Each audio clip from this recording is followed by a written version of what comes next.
Então vamos lá? Esse é o Giro da Bolsa, o programa semanal aqui com as principais notícias do mercado financeiro na semana. E hoje eu já vou pedir desculpa porque eu tô aqui com uma vista linda ali da praia de Guarujá. O que acontece? Eu vim para um evento e aí, como vocês sabem, né, já estão acostumados aí, às vezes eu tenho que gravar o Giro da Bolsa de fora, porque é uma coisa que eu tenho que fazer toda semana. Então, independente de onde eu estiver, eu nunca deixei vocês na mão e não vai ser hoje que eu vou deixar, né? E é bom que lembra aquele clima raiz ali de começo do canal, quem é sardinha raiz aí lembra, né? Cada dia era num hotel diferente, porque eu ainda era diretor executivo de uma empresa e tinha que gravar aí. Então a primeira coisa aqui, a gente vai falar já como abriu, como fechou o Ibovespa, né? Então o Ibovespa abriu a semana aí com 128.405,35 pontos e acabou fechando aí em 120.405,35 pontos, uma queda semanal de 1,20%, não foi uma queda muito relevante, mas foi puxada aí por alguns fatores bem sérios que acabaram acontecendo na sexta-feira, né? O anúncio ali do Paulo Guedes mais uma vez impactando aí, falando que vai ter a taxação de dividendos e de fundos imobiliários. Eu até fiz um vídeo ontem que, se você quiser assistir no canal, você pode assistir aí sobre a minha opinião sobre essa taxação dos dividendos e também dos fundos imobiliários que agora passou. Não vou ficar me estendendo muito nesse vídeo para não ficar aquela aclamação danada, né?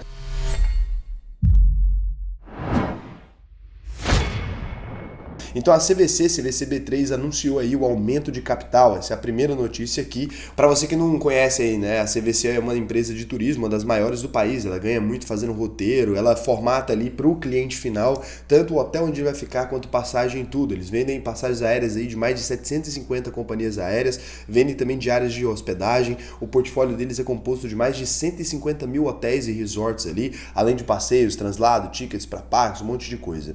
Então essa é uma empresa que foi fundada em 2009 ali pelo Guilherme Paulos, né, e pelo Carlos Vicente, e eles decidiram colocar a empresa na bolsa em 2013. Então a CVC aí aprovou o aumento de capital ao preço de R$ 19,12 por ação. O valor da oferta será de no mínimo 384 milhões de reais e no máximo aí de 480 milhões de reais. Os acionistas que possuíam ali uma posição no fechamento do pregão do dia 24 de junho terão preferência na oferta na proporção de 0,12 ações para cada ação da sua titularidade. O prazo de exercício de direito será do dia 25 de junho ao dia 26 de julho, então fica atento aí se você tem CVC para você poder exercer. Eu acho interessante o aumento de capital da CVC, a gente sabe que não foi fácil para essas empresas ali de turismo no ano de 2020 em diante, né? É um setor que eu já falava aqui para vocês desde sempre que eu não invisto e as pessoas me perguntam, Raul, mas quando chegou aqui naquele preço, baratinho e tudo, gente, eu permaneço não investindo, porque eu não acredito na perenidade das empresas desse setor. Quando a gente verifica as empresas associadas ao turismo, o número de fechamento é muito grande, porque qualquer coisa, a flutuação cambial ou a mudança no preço de um combustível, né, afeta as aeronaves, qualquer mínimo detalhe ali, qualquer microajuste mexe muito com essas empresas. Então, um tipo de empresa que, para mim, não dá, fica de fora aí do meu radar, né, não consigo. Então, Magazine Luiza, Magalu 3 anuncia a entrega de mercadorias em tempo recorde, né? A Magazine Luiza aí, fundada em 1957 em Franca, São Paulo, por Luiza Trajano Donato e Pellegrino José Donato, abriu capital aí em 2011. Inclusive, coincidentemente, ontem à noite eu tava conversando com uma mulher que é amiga da Luiza Trajano e ela chamava ela só de Luiza, assim, falando, eu estava numa viagem na China com a Luiza. Eu fiquei assim, gente, que história é essa, né? Aí quando eu fui ver, a Luiza, que a mulher tava falando a noite inteira, era a dona do Magazine Luiza. Achei chocante a Luiza viajando aí pela China. Foi uma boa viagem, pelo que eu percebi. Então elas estavam lá fazendo pesquisas e tal, cara, show. Fiquei sabendo muita coisa da China que eu não sabia. Então, atualmente a empresa tem aí mais de 15 centros de distribuição e mais de 20 mil funcionários. E é dona de grandes marcas aí, como a Netshoes, a Zattini, a Jovem Nerd, né? O Canaltech, a Logbi, entre outros. Ela está comprando muita coisa. Eu falei um pouco sobre a estratégia dela aqui. Algumas pessoas que não entendem dessa estratégia, não entendem a importância de mídia, estavam falando, a Magazine Luiza está rasgando dinheiro à toa para mostrar para os acionistas. Não é fato isso, tá? A Magazine Luiza está com uma estratégia muito interessante, uma das melhores estratégias que eu vi sendo exercidas aí recentemente. O Luiza Labs é um acerto do Magazine Luiza de toda forma. E a Magazine Luiza acaba sendo sempre a próxima Magazine Luiza. Então eles anunciaram aí que começaram a realizar entregas do e-commerce com prazo de até 1 hora em 11 cidades, incluindo São Paulo. Para esse primeiro teste aí, a empresa vai utilizar 75 lojas físicas como centro de armazenamento para mercadorias, de forma que as entregas possam ser realizadas por motos ou carros de passeio. Além disso, a empresa também informou que outros 10 municípios estão na fila para integrar o piloto. A companhia pretende utilizar aí sua infraestrutura logística com a transportadora própria, que é a Logbee, e sua rede de motoboys credenciados aí no app próprio do delivery Aikifome. Lembrando, cara, a Via Varejo tinha saído na frente comprando uma empresa, né, de logística lá atrás. Os caras estavam querendo implementar isso aqui, não implementaram, atiraram primeiro, explanaram a posição, e eu tenho quase certeza absoluta que isso aqui foi uma medida que a Magazine tomou em reação antes da Via Varejo conseguir fazer. Foi ruim para a Via Varejo isso aqui, cara. Ambas as companhias foram adquiridas em 2020 ali pela Magazine Luiza, mostrando a capacidade de integrar e explorar sinergias com as empresas compradas, de fato. A companhia está presente em mais de 30 cidades e é uma das líderes no Espírito Santo, com mais de 1.500 restaurantes parceiros ali. E agora a gente vai ter que falar aqui do ataque de hackers que aconteceu numa das empresas que eu sou sócio aqui. Foi uma coisa que deixou a gente bem preocupado aí essa semana. Foi o ataque de hackers que a Fleury sofreu, né? Para você que não conhece o Grupo Fleury aí, é uma empresa do ramo de saúde que atua principalmente ali no segmento de exames laboratoriais e diagnósticos. Uma empresa fundada em 1926 ali por um grupo de médicos, abriu capital em 2009, fez muita pivotagem, ele conseguiu crescer bastante. Ela é dona de mais de 10 marcas no segmento de laboratórios, atuação em mais de 8 estados, é considerada uma queridinha aí quando a gente fala de empresa de crescimento do setor perene aí. Então a Fleury é uma das posições que eu mais gosto na minha carteira, e eles sofreram um ataque cibernético aí, malicioso em seus servidores principais, paralisando diversas operações na companhia. E se você não sabe, a Fleury é uma das empresas que mais investe em pesquisa e tecnologia. Então esse ataque deve ter inviabilizado muita coisa, porque ela foi a primeira a oferecer no site ali o resultado dos exames no Brasil. Ela foi uma empresa pioneira nisso, né? Então até o fim da tarde as operações ainda estavam em recuperação, de modo que a companhia emitiu um comunicado ao mercado para informar sobre o ocorrido. O ataque foi feito por ransomware, né? O mesmo tipo de ataque foi realizado em diversas companhias ao redor do globo, na qual há um bloqueio de criptografia em cima de informações e sistemas importantes, com os hackers pedindo um resgate em dinheiro a fim de liberar os sistemas novamente. Como é que funciona isso? Eu sei o que é isso. Se chama sequestro de dados. E o pior é que a Fleury não contou para o mercado, e eu vou contar agora.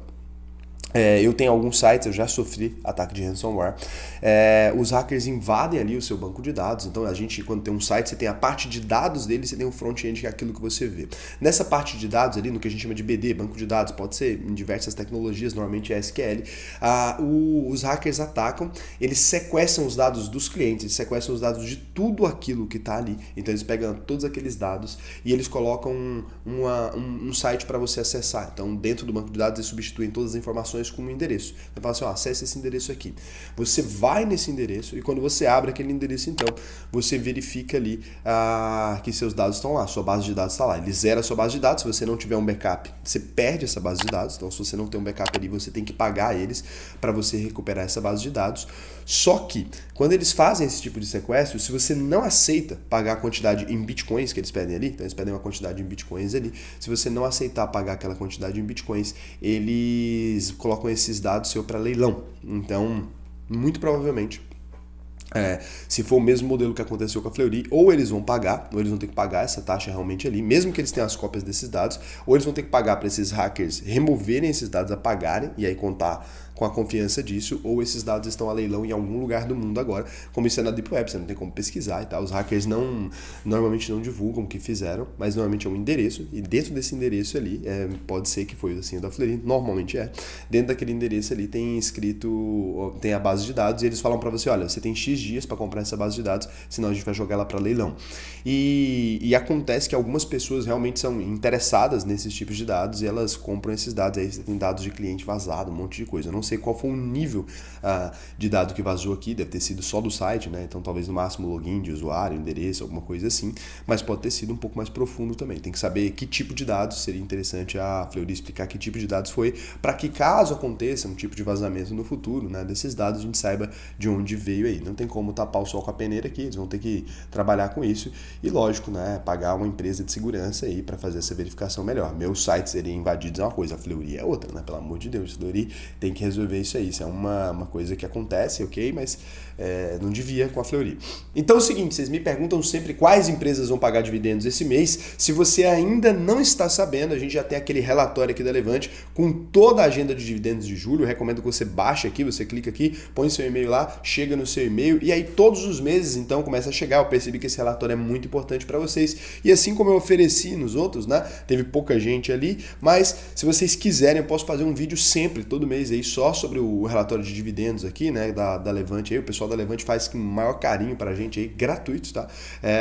Então, se vocês quiserem eu posso trazer aqui, mas já baixa aí que é muito legal, você vai receber todo mês. Eu olho pelo e-mail mesmo, rapidinho ali, já pego o relatório, vejo quais empresas que eu tenho que vai pagar dividendos, é muito interessante. Então agora a gente vai falar aqui da nova aquisição da Petz, a Petz 3. Cara, eu tive uma experiência muito negativa com Pet Shop esse mês, não tem nada a ver com a Petz, tá? Mas eu tive uma experiência muito negativa e que me mostrou que Pet Shop realmente deve ser um nicho fantástico de negócio, não num ponto positivo. O que aconteceu? Meu gato, ele é o cão, cara. Ele é o cão. Fred ele é o gato, mas é o cão, né? Ele é o demônio, ele atenta tudo, ele derruba coisa e ele tem um costume que ele gosta de quebrar a taça. Então ele pega essa taça aqui, ele faz assim, ó, e joga no chão. Eu acho que ele gosta do barulho, não sei o que é. É o cão, tô falando pra vocês. E aí, cara, numa dessa, ele jogando essas taças dele no chão, a gente dormindo, né? Ele conseguiu subir na parte da pia e saiu jogando tudo, quebrando tudo. Ele, como taça de cristal, ela é muito cortante, ele acabou cortando aqui tudo, assim. A gente chegou a ver o osso dele. Quem acompanha lá no Instagram acabou vendo, né? Chegou a chegar o osso dele ali e a gente teve que levar ele, eu não mostrei o osso, pode ficar tranquilo. Eu teve que levar ele no pet shop ali. Só que assim, é um corte grande, mas cara, ele é pequenininho, né? Então assim, os caras deram 3 pontos nele ali e esses 3 pontos que deram aqui no Fred aqui, custou mais ou menos R$900, cara. R$900, 3 pontos ali, sem os remédios, eu fui comprar os remédios depois, mais R$250. Então assim, um custo de você remendar seu gato é um custo muito alto. Eu fiquei pensando como que as pessoas, né, que não têm um poder aquisitivo ali maior, fazem com relação a isso, e aí eu achei chocante e comecei a refletir sobre o negócio de pet shop, que deve ser realmente muito lucrativo, porque eu fiquei chocado, cara. Um ser humano não custa isso. Se você for num médico ali, você vai pagar 200 a consulta de emergência ali, você chegar, vai pagar mais alguma coisinha ali por ponto, né? Uma anestesia, alguma coisa, se tiver, for o caso. Cara, você não sai de lá pagando mais de R$500. Já fui no hospital algumas vezes, levar minha irmã também, cortou a mão e tal. Nunca gastei um dinheiro desse. Loucura. Então aí, para você que não conhece, a Petz é a empresa Pet Shop, reconhecida por ser uma das maiores do setor. Ela é aquelas lojonas ali, né, amarela com azul. 110 lojas situadas em 3 estados e no Distrito Federal, além dos canais digitais operando pelo modelo Omnichannel. A empresa era muito fraca no digital, sendo bem honesto. A empresa atua por meio de produtos e serviços como alimentos, rações e petiscos, itens de higiene, medicamento, acessório, brinquedo, roupa, assalto à mão armada, brincadeira. Então a empresa comunicou aí para o mercado na noite da segunda-feira 21 a aquisição da Cansei de Ser Gato, CDSG, uma plataforma de conteúdos voltada para os donos de gatos. Muito bom. A aquisição é a primeira realizada pela companhia desde seu IPO no ano passado. O conteúdo da CDSG está presente nas principais mídias sociais, além de contar com o podcast voltado para os donos de felinos, com audiência de 1,7 milhão de seguidores. Gigante, hein? Além do conteúdo digital, a CDSG possui uma linha de produtos dedicada aos felinos disponível no canal de e-commerce próprio e comercializada desde 2015. As fundadoras da CDSG permanecerão como peças-chave da operação ali, com a empresa agregando valor por meio de 3 frentes à plataforma Petz: produção de conteúdo e curadoria, design exclusivo de produtos voltado para o segmento felino, audiência qualificada, combinando no aumento de fluxo de clientes para os canais Petz. O valor da transação não foi revelado e ainda está sujeito a serem cumpridos para a conclusão. Isso aqui é perfeitamente normal, por exemplo, lá no Investidor Sardinha, né? Eu tenho o site lá, aquele site me gera muito retorno quando a gente fala de viabilidade de produção de conteúdo e tudo. Vários conteúdos que vocês buscam ali, inclusive de concorrentes meus, se você procurar as biografias de algumas pessoas, você vai perceber que tem lá no site, porque isso é uma maneira de me estabelecer ali no mercado e também de gerar novos negócios. Então, mandaram benzaço, o site ainda é uma puta ferramenta. Novos IPOs aí da Bolsa, né? A rede de academias Smart Fit, CBA, Companhia Brasileira de Alumínio, anunciaram as faixas de preço dos seus IPOs na Bolsa. A rede de academia, o Smart Fit, fará aí uma oferta primária de 100 milhões de ações, representando 17,5% da companhia, com faixa indicativa de preço por ação entre R$20 e R$25, podendo assim captar até 2,5 bilhões. Se existir uma demanda ainda, pode ser acrescida em 20% de ações adicionais e de um lote suplementar aí de 15% do inicial, podendo chegar a 3,375 bilhões nesse cenário mais otimista, né? O preço da ação será definido no dia 12 de julho e a previsão é de que os papéis comecem a ser negociados em bolsa no dia 14 de julho. Já a CBA, a Companhia Brasileira de Alumínio, realizará uma oferta de 125 milhões de ações a uma faixa de preço de 14 a 18, podendo movimentar aí 2,25 bilhões de reais aí.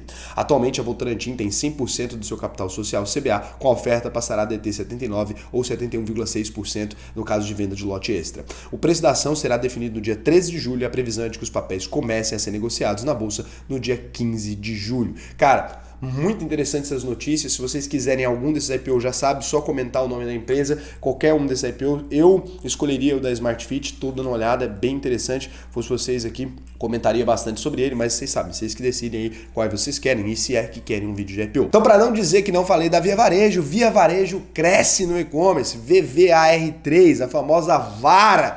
Então, para você que nunca ouviu falar da empresa, é uma das maiores varejistas do Brasil, donas das marcas Ponto, antiga Ponto Frio, Casas Bahia, antiga Casas, brincadeira, a Bartira, a Saplog, foi a empresa de logística que eles compraram, e Extra.com. Então, na noite de quinta-feira, a Via VVAR3, antiga Via Varejo, ser marqueteiro da Via Varejo é muito fácil, você remove uma palavra, então Ponto Frio, ponto, Via Varejo, Via.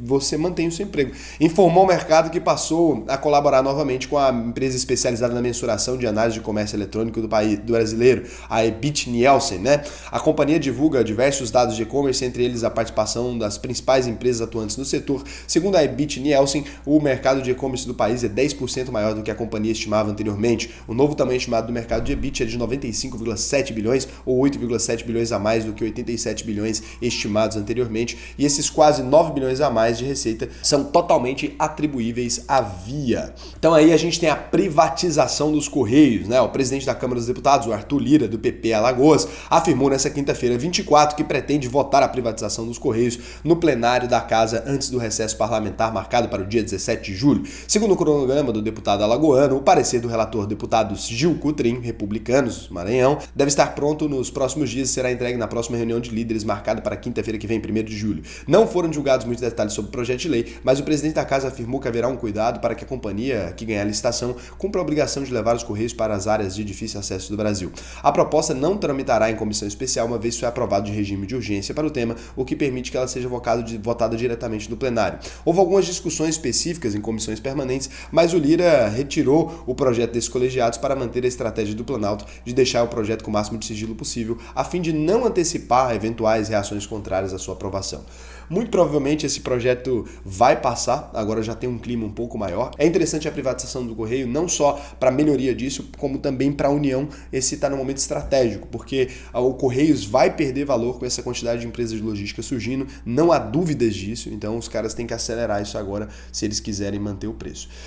Essa semana também aconteceu a tributação de dividendos, eu vou fazer aqui só uma menção, porque eu fiz um vídeo sobre isso ontem, se você quiser assiste no canal. Então a gente vai ter aí, muito provavelmente, né, se você viu os fundos imobiliários da sua carteira caindo ou as ações são grandes pagadores de dividendos, a gente tem um estudo aí agora de uma distribuição, né, um novo imposto sobre a distribuição de lucro de dividendos que deve ficar em torno de 20%, mas com isenção de 240 mil por mês. Então, ou seja, se você recebe o equivalente a 20 mil por mês em dividendos, você não seria tributado. A partir dessa faixa, você começaria a ser tributado. A proposta de reforma do imposto ainda deve reduzir o IRPJ das empresas de 25% para 20% e extinguir a modalidade JCP, juros sobre capital próprio, das formas de distribuição de lucro, né? Porque senão as pessoas simplesmente iam pagar JCP, que tem um imposto menor. Então, os especialistas da área do direito tributário aí, tudo temem a nova regra de tributação, a faixa de isenção, fala que torna o sistema mais complexo, eu concordo, e inventando imposto, né? Então, o giro da bolsa da semana foi basicamente esse. Muito obrigado pela sua audiência de domingão. Um beijão e até o próximo vídeo.